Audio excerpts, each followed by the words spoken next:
Hey everyone, this is Everett Abrams, the Wizard of Wood of Deck Restoration Plus and DRP Enterprises.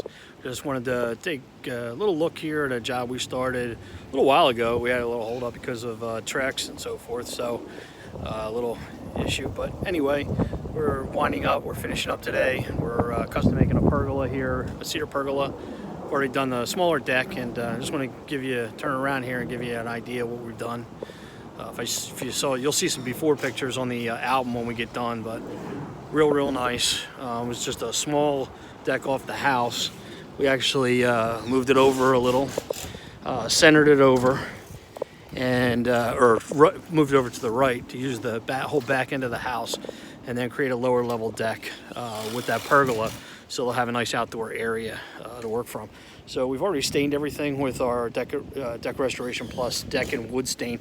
We used our Seneca Brown on the cedar, which will tie in real nice with the saddle tone color composite we used, the Trex, on the floor of the deck. So all coming together. We should probably finish this up today, believe it or not, and move on to the next one. So another example of a great job done by the Deck Restoration Plus team.